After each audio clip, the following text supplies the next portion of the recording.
नमस्कार। मैं एक सत्य शोधक हूं। मेरा सत्य शोध का संबंध हिंदी में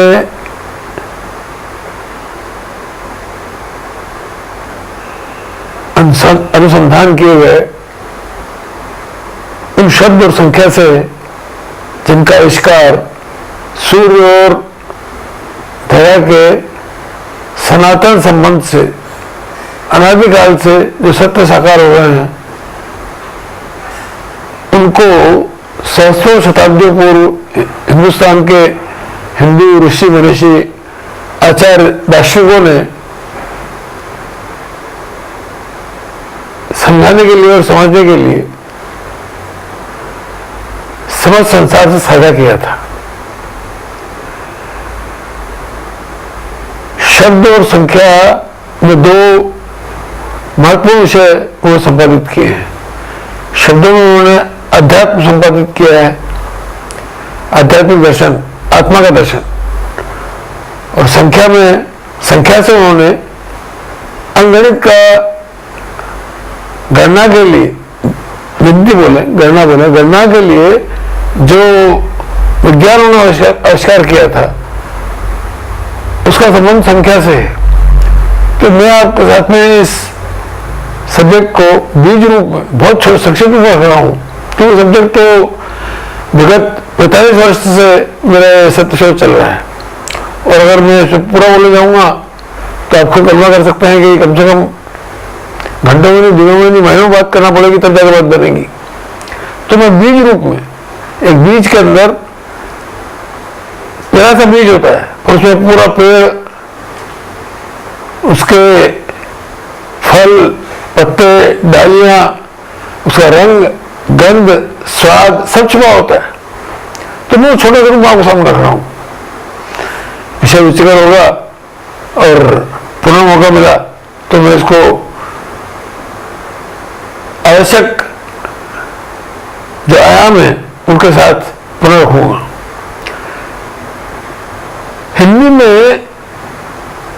हिंदी भाषा में स्वयं एक हिंदुस्तानी हूं और मेरी मातृभाषा हिंदी है, इसलिए शायद कोई समझ सकता है कि मेरा हिंदी के प्रति ये रुझान क्यों है। ऐसा नहीं कि मुझे दूसरी भाषाओं से कहीं कोई रुचि है, मेरी रुचि सारी भाषाओं में, मगर मूलतः जिस भाषा को मैंने पैदा होते ही सुना, उसी को सुनते सुनते मैं बड़ा हुआ और उसी को समझते हुए मैंने सारे सत्य मेरे अपने परिवार में जो सत्य मुझे समझाए गए, उनका एक वक्त विशेष आया जब मुझमें अपने स्वभाव से सोचने की सामर्थ्य आ गई थी। तो सत्य को मैंने समझना चाहा और सत्य को समझते समझते आज लगभग 45 वर्ष हो चुके हैं। जब मेरी मात्र आयु थी 20-22 साल की, तब से मैंने सत्य के प्रति मेरा आग्रह जागा था और पहला शब्द था परमात्मा। पूरे परिवार में हिंदू आध्यात्मिक अवधारणा के अनुरूप परमात्मा और आत्मा के लिए जो सत्य समझा गया था और समझाया गया था हमें जो हम बच्चे थे, उसके प्रति एक सहज विधान जागा था कि इसका सत्य क्या है, वास्तविक सत्य क्या है, परमात्मा का स्वरूप क्या है। सब लोग बोलते थे कि परमात्मा निराकार है, उसका कोई स्वरूप नहीं है। तो बिना स्वरूप के किसी सत्य को देख पाना मेरे हिसाब से असंभव है। तो उसके लिए सोचना और समझना तो बड़ा मुश्किल है, और समझना है तो फिर हम उतना ही समझेंगे जितना कि हमें समझाया जाएगा। पर जब तक किसी सत्य से आपको साक्षात्कार स्वयं नहीं हो, यानी आप स्वयं उस सत्य को नहीं देखें, समझें, तब तक वो सत्य संपूर्ण नहीं होता, ऐसा मेरा सोच है। तो मूल विषय है सत्य संपूर्ण तब होता है जब उसमें आरंभ और अंत ये दो बिंदु हैं, एक ये छोर है, एक दूसरा छोर है, और इस इसके साथ एक सबसे महत्वपूर्ण विषय है आधार। ये आरंभ और अंत का आधार क्या है? बिना आधार के सत्य को हम बोलते हैं निराधार सत्य। मानने के लिए हम इसे मान लेते हैं कि जब हमारे आसपास देखते हैं, हम सब लोग मान रहे हैं, हम भी मान लेते हैं, मगर बहुत सी बार पूरा जीवन निकल जाता है और हम सत्य को समझ नहीं पाते हैं और ना उस पर विश्वास कर पाते हैं। उदाहरण के लिए छोटी सी बात बोलता हूं, उदाहरण के लिए कि हिंदू आध्यात्मिक अवधारणा के हिसाब से एक आत्मा 84 लाख योनियों में भटकना बोले यात्रा करते हुए अंततः मनुष्य की योनि में अवतार लेती है। इस तरह की अवधारणा सारा हिंदू धर्म मान रहा है। ये बात अलग है कि वो उस पर वाकई में लेकर इसको स्वीकार कर पाता है या नहीं कर पाता है, या क्या समझ के कर रहा है या डर से कर रहा है। तो अमूमन लोग उसको डर से कर रहे हैं, समझ के नहीं कर रहे हैं। समझना तो ये जितना समझाया गया है, पर ये सत्य छोटा सा ऐसा है कि हम किसी को आंख से देखें और फिर हमें उस बात का बोध हो कि हम जो देख रहे हैं वो ये चीज है, और ये वाकई में वही चीज है जो हम देखना चाहते थे, हमें पता थी। तो जो भेद है, मूल विषय भेद, भेद रहित सत्य जिसमें कोई भ्रम नहीं हो। जब ऐसा सत्य अगर हमारे सामने साकार हो जाता है तो फिर किसी भय की दरकार नहीं पड़ती है, फिर साथ साथ उसको स्वीकार करने में आनंद आता है। जैसे हमारे से बोला जाता है भूत, तो भूत एक अवस्था विशेष है। कितने लोग बोलते हैं हम भूत को नहीं मानते हैं, कितने लोग बोलते हैं हम मानते हैं। कोई भूत का एक स्वरूप बताता है, कोई भूत का अलग स्वरूप बताता है। तो भूत का स्वरूप क्या है, भूत का मतलब क्या है? प्रॉपर शब्द इसके लिए जो दिया गया था वो दिया था प्रेतात्मा। आत्मा की वो अवस्था जो प्रेत अवस्था होती है। अब प्रेत क्या है? तो मैं आपको खाली इस जगह डालना चाहता हूं कि जो शब्द है इनका शोध मैंने किया था कि यार प्रेत शब्द है, तो शब्द का अर्थ क्या है? तो अर्थ वो नहीं है कि जो हमें बताया गया है, अर्थ वो जो हम हमारे स्वभाव सम्मत सोच से समझें, देखें और स्वीकार करें। और यही नहीं, हमारे साथ और सानिध्य में जो भी आया हम उसको भी समझा सके और वो भी उसको सहजता से स्वीकार कर सके बिना किसी भ्रम भय भेद के। मेरे सोच में सत्य वही होता है। और सत्य को मैं छोटे से दो उदाहरण तो आपको आनंद आएगा। कोई मुझे आया था, ऐसे मुझे उम्मीद आपको भी आएगा।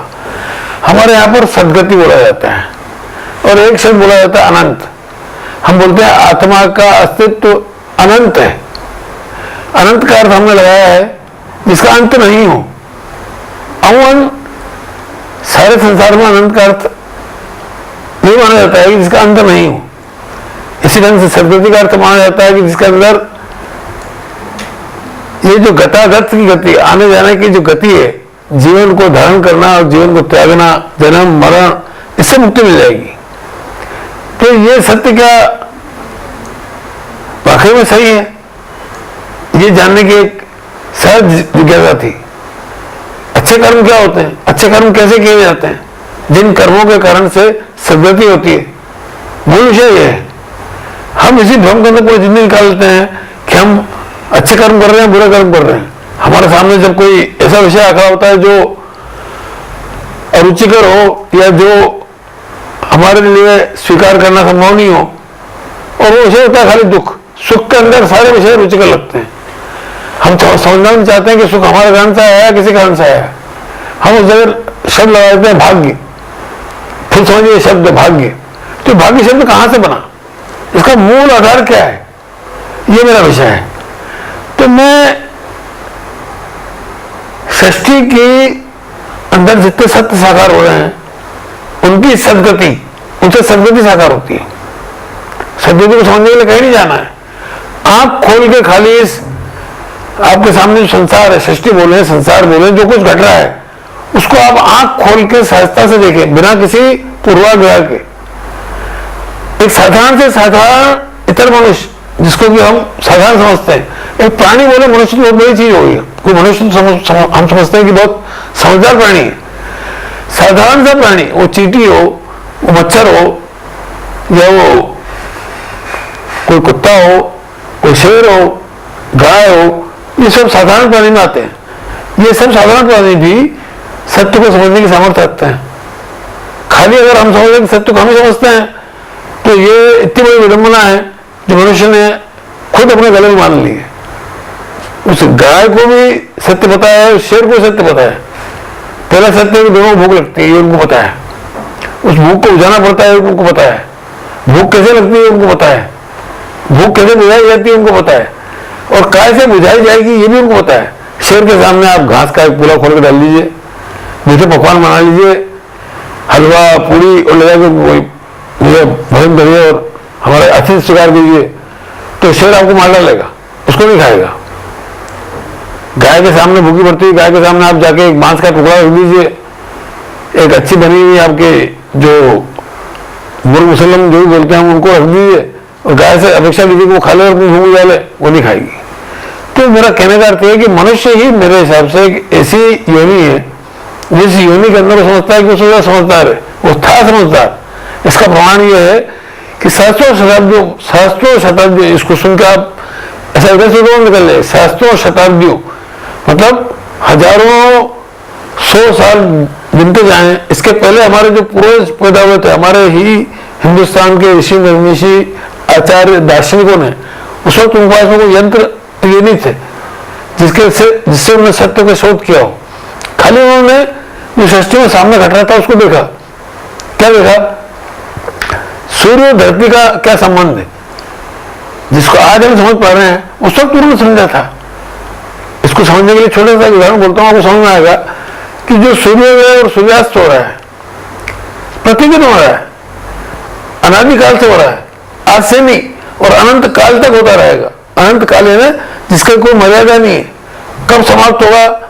तब समाप्त होगा जब सूर्य स्वयं समाप्त हो जाएगा या धरती समाप्त हो जाएगी, तब तक ही चलता रहेगा। तो कहने का अर्थ है कि तब से ही चल रहा है। और ये चल क्यों रहा है? क्या वाकई में सूर्य उदय होता है, सूर्यास्त होता है? जबकि सत्य है, प्राणी मात्र सत्य को देख रहा है और इस सत्य के सहारे वो अपना जीवन यापन कर रहा है। सूर्योदय होते ही सारे चल चला करके जितने प्राणी है वो जग जाएंगे। मनुष्य खाली ऐसा होता है जो आंख बंद करके सोया रहता है, क्योंकि वो समझता है वो समझदार है। और वो जो नासमझ प्राणी है वो अपनी नासमझी के अंदर उसी वक्त से उठते हैं और अपने काम पे लग जाते हैं। परिंदे अपने पेड़ को छोड़ के, घोंसले छोड़ के उड़ जाते हैं दाना पानी खाने के लिए, अपने बच्चों के लिए। जानवर निकल जाते हैं अपनी भूख बुझाने के लिए, अपने बच्चों के लिए खाना बनाने के लिए। मेरा कहने का खाली तात्पर्य यह है कि सहस्त्रों शताब्दियों पहले ये सत्य मनुष्य नहीं समझे थे, जानवरों ने नहीं समझे थे। जानवरों को समय का सत्य पता नहीं था कि समय क्या होता है। समय के सत्य को हमने तो आज त्रिकाल, अनादिकाल, काल का सत्य। काल का सत्य क्या हुआ? कल का सत्य काल का सत्य होता है। कली काल, कल से काल बना है। हमने शब्दों का आधार ही नहीं समझे। मैं आपको वहां लाना चाह रहा हूं कि हमने सत्य के आधार ही नहीं समझे कि किस आधार में सत्य साकार हो रहे हैं। तो बात कर रहे थे अपन कि सूर्य का प्रतिदिन उदय होना यानी पैदा होना और प्रतिदिन उसका मर जाना। और कैसे मजेदार सत्य है कि वो जैसा मरता है पुनः वैसा ही पैदा होता है। उसी क्षण जब वो मरता है वो पुनः पैदा हो जाता है। अब इस सत्य को उन्होंने उस वक्त देखा होगा। आज अगर देखना चाहे तो समझना चाहे तो आपको खाली देखना तो आपके लिए मुश्किल आएगा, पर समझने में एकदम समझ में आएगा कि हम इंडिया भारत में बैठे हैं और जिस वक्त यहाँ पर सूर्यास्त हो रहा है इसकी ठीक पृथ्वी की विपरीत दिशा में अगर कोई वहां बैठा है वो देखेगा तो वहां पर सूर्योदय हो रहा है। और दोनों की अवस्था एक शरीर की है। सूर्य की अवस्था वैसी वैसी होगी, वही रंग, वही उसका आकार, वही उसकी गर्मी, ऊर्जा सब ऐसी होगी। इधर सूर्य धीरे धीरे धीरे धीरे बढ़ता जाएगा, उधर पैदा होता जाएगा। ये क्या है? ये किसके संबंध साकार हुआ? ये संबंध था सूर्य और धरा का। ये सूर्य की औकात में नहीं है कि अकेला पैदा हो ले और मर ले। इस पैदा मरने के लिए एक सत्य और साथ में चाहिए। वो यह है कि सत्य एक सत्य संपूर्ण नहीं होता है। सत्य संपूर्ण तब होता है कि जब वो दो सत्य के साथ साकार हो। दो शक्तियां चाहिए। आत्मा और परमात्मा की शक्ति भी एक शक्ति से पैदा नहीं हो सकती है। वहां पर भी माता चाहिए और पिता चाहिए। साधारण सत्य आप भी समझते होंगे कि जैसे मैं बात कर रहा हूं तो मेरे में आत्मा है तो मैं बात कर पा रहा हूं। आप जो सुन रहे होंगे, आप में भी आत्मा है, तभी आप बात सुन पा रहे हैं। ये जीवित होने का प्रमाण है।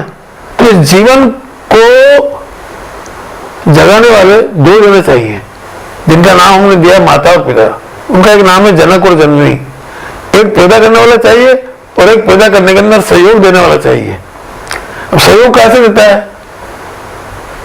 विषय वैज्ञानिक विषय तो वो है कि एक देह चाहिए और उस देह में दाह चाहिए। दाह यानी गर्मी। गर्मी कैसे साकार होती है? अग्नि से।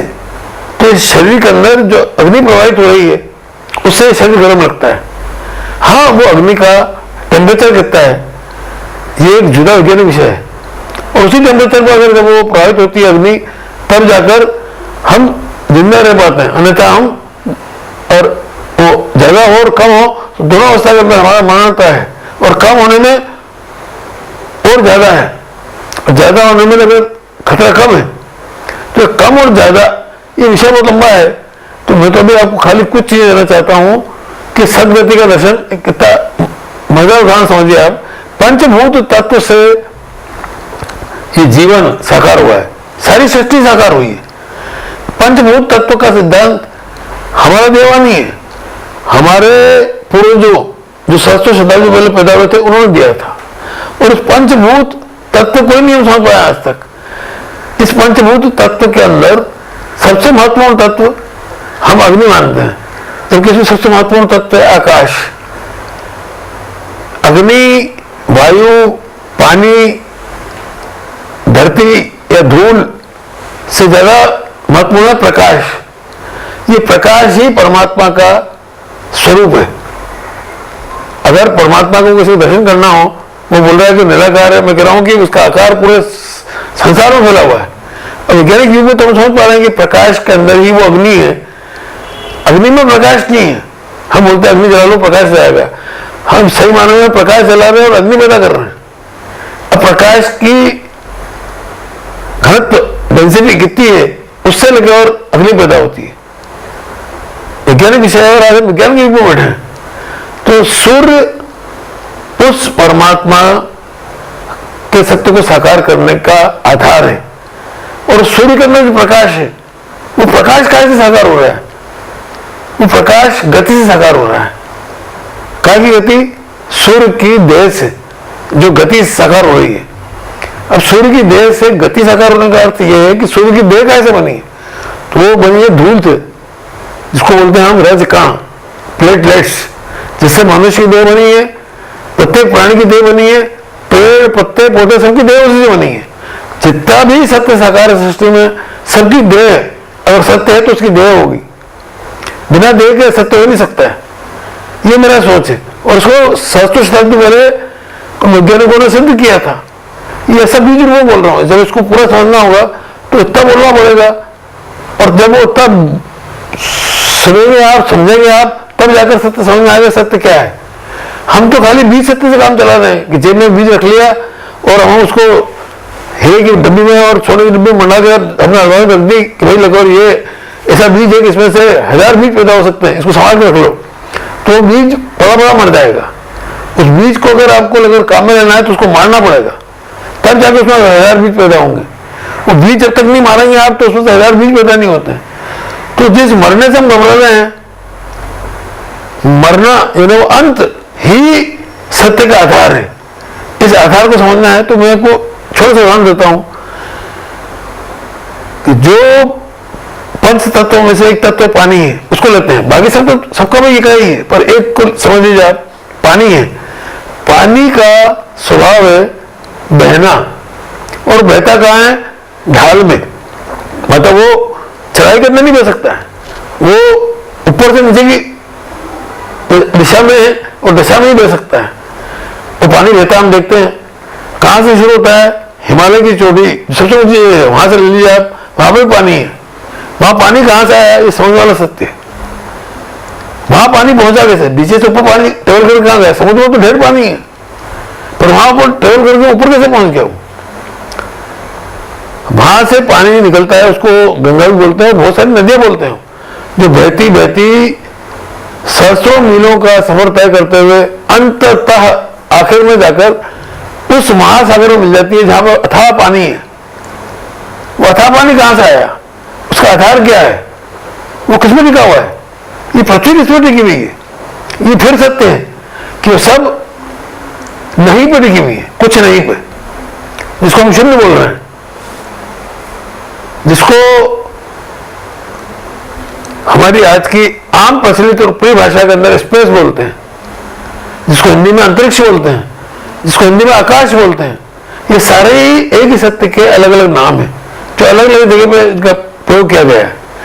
गणित के अंदर शून्य का प्रयोग किया गया है, इसी ढंग से अध्यात्म के अंदर आकाश का प्रयोग किया गया है। पंचभूत तत्वों से एक तत्व आकाश, यानी कुछ नहीं। जब ये कुछ नहीं होता है तो ही कुछ हो सकता है। इस सत्य को आज सब समझ रहे हैं, पर अनगणित के अंदर सत्य आरंभ के लिए कहां पर प्रयुक्त हुआ है, जबकि प्रयुक्त हुआ है इसको कोई नहीं समझ रहा है। आज विडंबना है कि सीधे सत्य को हम कोई नहीं समझ पा रहे हैं कि वो सत्य को आरंभ में अनगणित का आरंभ साकार करने के लिए किस तरह से प्रयोग किया गया था। क्योंकि बाकी जितनी सत्य की बात कर रहा हूं वो तो सृष्टि रचयिता से संबंधित है, पर अनगणित का विषय तो ऐसा है कि जिसका आधार आपने मेरे शरीर के मनुष्य ने ही लेके और इसका आविष्कार किया था, और वहां पर 9 अंक और एक शून्य से गणित का दर्शन संबंधित किया गया है।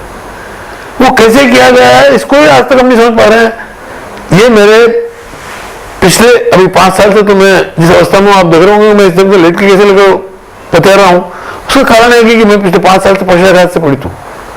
और 5 साल के अंदर मेरा जो ये बायां हाथ है, ये हाथ पांव सब इस अवस्था में नहीं है कि ये मेरे दुश्मन बने हुए हैं। और मैं लिखना चाहता हूं, जो मैंने लेख 24 आलेख के अंदर अपने सब्जेक्ट को, इस विषय को संपादित किया, उसका नाम मैंने रखा है शून्य शोध। उसके छोटे छोटे से बीज रूप के आलेख लिखे, और उन आलेख को मैंने मेरे गुरु जो है श्रद्धेय बालगवी वैरागी जी, उनके नाम से मैंने छोटे छोटे से पत्रों के अंदर आलेखी पत्रों में संपादित करके उनके नाम से प्रसिद्ध किए हुए थे इसी अवस्था के अंदर, ताकि वो उसको समझ सके और मेरे इस शोध के अंदर क्या कमी है, क्या अच्छाई है, वो मुझे समझा सके। इस सबको मैंने शून्यशोध.com की जो वेबसाइट है उसके ऊपर सारे लेख, उसके ऊपर मेरे शून्य के संबंधित जितना सोच है वो सारा उसके अंदर संग्रहित है। आप कोई भी चाहे तो देख सकते हैं, मगर वो समझने में माफी चाहूंगा, क्योंकि ये समूह का विचार ही आता है। जितने लोग मुझसे परिचित हैं सबका यही कहना है कि आपकी भाषा बहुत ज्यादा क्लिष्ट है, समझ में नहीं आती है। मेरी मातृभाषा में लिखे हुए हैं वो भाषा आज हिंदुस्तानियों के लिए क्लिष्ट हो गई है, क्योंकि वो हिंदी में तो उनका रुझान ही नहीं है। अंग्रेजी की बात करेंगे तो उनको समझ में आता है, पर हिंदी के शब्द हैं उनको वो डिक्शनरी खोल के देखना नहीं चाहते हैं कि शब्द का प्रयोग क्यों किया गया है। क्योंकि मुझे वो सारे शब्द इसलिए प्रयोग करना पड़ा कि विज्ञान निश्चित विषय को अगर लिखना है तो उसको वैज्ञानिक भाषा में लिखना पड़ेगा। जैसे अगर मुझे बोलना है कि प्राणवायु, अगर तो वैज्ञानिक भाषा में लिखना है तो लिखना पड़ेगा ऑक्सीजन। अब कोई चाहे कि मैं ऑक्सीजन लिखूं, प्राणवायु लिखूं, तो सारा संसार नहीं समझेगा। तो जो विषय हिंदी में संबोधित किया गया है उसको आज अंग्रेजी में ट्रांसलेट करके अगर समझना चाहेंगे तो उसमें अंग्रेजी का क्या दोष है। शब्दों की अपनी महिमा है, जैसे शून्य और जीरो। अब शून्य का अर्थ और जीरो का अर्थ एक सहज अर्थ तो सारे संसार में प्रचलित सब मान रहा है, कुछ नहीं, नथिंग। 0 डिग्री टेम्परेचर, यानी जिसमें ना प्लस हो ना माइनस हो, ना ऊपर हो ना नीचे हो, ये तो सब मान रहा है। वो अवस्था जिसके अंदर की टेम्परेचर ना ऊपर हो और ना नीचे हो, इसको बोलते हैं शून्य। पर शून्य का अर्थ आकाश है, शून्य का अर्थ अंतरिक्ष है, तो जीरो का अर्थ अंतरिक्ष नहीं है, जीरो का अर्थ आकाश नहीं है। अब मैं ये कहते हुए किसी भाषा के बारे में बात नहीं कर रहा हूं, मैं तो उस भाषा के बारे में बात कर रहा हूं जिस भाषा के अंदर इन शब्दों को रचा गया था। तो इस बात को मैं ये खत्म करता हूं, खाली समझाते हुए कि जो पानी समुद्र की तरफ बह के आता है, समुद्र से वापस वो उड़ता है, उसको उड़ाता कौन है? अग्नि। अग्नि के सहयोग से वो पानी उड़ता है, उड़ के वापस वहीं पहुंच जाता है जहां कुछ नहीं था, जहां से वो निकला था, और वहां से वापस वो पुनः इसको हम बोलते हैं बरसता है। उस जिस रूप में जाता है वो वायु के रूप में, उसका नाम हमने दिया बादल। तो बादल बनता है, बारिश बनती है, उससे बादल बनता है, बादल बन के पुनः वहीं जाता है और वहां से पुनः बरसता है। कहाँ बरसता है? सबसे पहले वो सबसे ऊंची जगह बरसेगा, सबसे ऊंची जगह पर्वतों की चोटियां हैं वहां बरसेगा, सारे मैदानों में बरसेगा, सब जगह बरसेगा। तो वो ढाल की अवस्था में बहता हुआ विभिन्न नदियों नालों के रूप में फिर पुनः समुद्र में पहुंच जाता है। फिर समुद्र से होता है तो जो गति चक्र है, मूल विषय गति चक्र, ये गति चक्र ही सदगति कहलाती है। गति का सदगति जो मूल शब्द है हम समझ नहीं पा रहे आज तक। सदगति का नाम गति से मुक्त होना चाहते हैं, जबकि गति का सदगति का अर्थ यह है कि गति के अंदर हम सदा सर्वदा बने रहें, क्योंकि वो सत्य उसके लिए साकार किया गया है। जो इस गति से वंचित हो जाते हैं उनको बोला जाता है प्रेत। प्रेत अवस्था से मुक्ति जब मिलती है तो वापिस पुनः वो जीवन पाया जाता है। वो आत्मा जो लेकर प्रेत बन गई, मतलब जो जीवन साकार करने के लायक नहीं रही, उसको प्रेतात्मा बोला गया है। प्रेत यानी कल, जो गति साकार कर सकता है उसको बोलते हैं आज। सांस यानी आज, आज यानी सांस, ये सारे एक ही चीजें हैं, पर हम समझ नहीं पा रहे। अगर सांस नहीं हो तो आज नहीं हो सकता है, अगर प्राणी नहीं हो तो वो इस आज के अर्थ को समझेगा कौन? सूर्य अगर ऐसे जलता रहता है, जो अनादिकाल जल रहा है और प्रकाशमान होता रहता, तो ये अंधकार साकार नहीं होता। अंधकार साकार नहीं होता तो दिन तो होता, रात नहीं होती, और रात नहीं होता तो दिन कैसे होता? समझ में नहीं आता। तो समझाने के लिए दिन बनाया तो रात बनाई, और कैसे बनाई? तो सूर्य और धरा के संबंध से बनाया। धरा को हम बोलते हैं धरती माता, वो माता है। माता है ना जो पैदा करती है, और किसकी ताकत से पैदा करती है? वो सूर्य की ताकत से। वो जब घूमती है अपने अक्ष पर और अपनी कक्षा में, अब कक्षा किसकी होती है? अपनी कक्षा होती है कि सूर्य की कक्षा? वो सूर्य की कक्षा की प्रदक्षिणा करती है। छोटा सत्य बड़ी बारीक से सत्य ही सारा भेद खोल देता है कि सूर्य का जितना बड़ा आकार है, उस आकार की परिक्रमा करते हुए धरती घूमती है, और उससे हमारे पास साल के 365 दिन, साल, सहस्त्रों साल, अनादिकाल, ये सारा सत्य साकार कैसे हुआ है? मनुष्य ने गणना कहां से करी? तो इस गणना के लिए आवश्यक थी अंगणित, यानी गणित, गति की गणना। अब इस गति गणना को मैं चाहता हूं कि लेकर आपके सामने पूरा विषय है, इसको एक दूसरे भाग में आपके सामने रखता हूं।